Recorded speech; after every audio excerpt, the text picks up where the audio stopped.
राधे राधे प्रणाम। हम पूनम अपने यूट्यूब चैनल पूनम सरिता संगीत में आप सबको स्वागत करते हैं। आज बहुत सुंदर चुटकुला नाच गीत लेकर आया है। आप सब सुने कैसे लगा कमेंट में ज़रूर बताइए। खूब सारा प्यार और आशीर्वाद बनाए रखिए। चैनल पे अगर नया है तो चैनल को सब्सक्राइब जरूर कर चाहिए। वीडियो ज़्यादा से ज़्यादा शेयर करिए और गाना कैसे लगा अपना राय ज़रूर दे जाइए।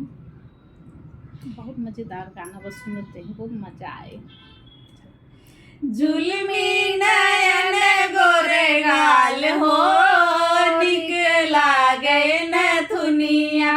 जुल्मी नयन गोरे गाल हो निकला गई नथुनिया। ला गई नथुनिया निकला गई नथुनिया। ला गई नथुनिया निकला गई नथुनिया। जुल्मी गाल हो निकला गए नथुनिया। जुल्मी नयन गोरे गाल हो निकला गए नथुनिया। एरे नथुनिया पे तीन जने राजी। एरे नथुनिया पे तीन जने राजी। देवर बलम ननदोई हो निकला गए नथुनिया। देवर बलम ननदोई हो निकला गए नथुनिया। जुल्मी नयन गोरे गाल हो निकला गए नथुनिया। जुल्मी नयन गोरे गाल हो निकला गए नथुनिया। रे नथुनिया पे तीन जने घायल।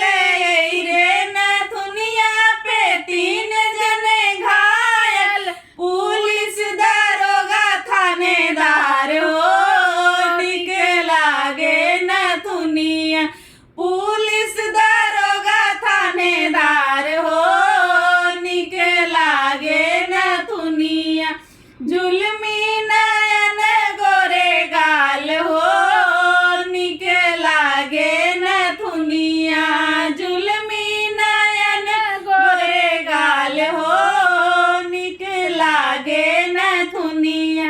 एही रे नथुनिया पे तीन शहर घायल। एही रे नथुनिया पे तीन शहर घायल। दिल्ली बम्बई गुजरात हो निकला गए नथुनिया।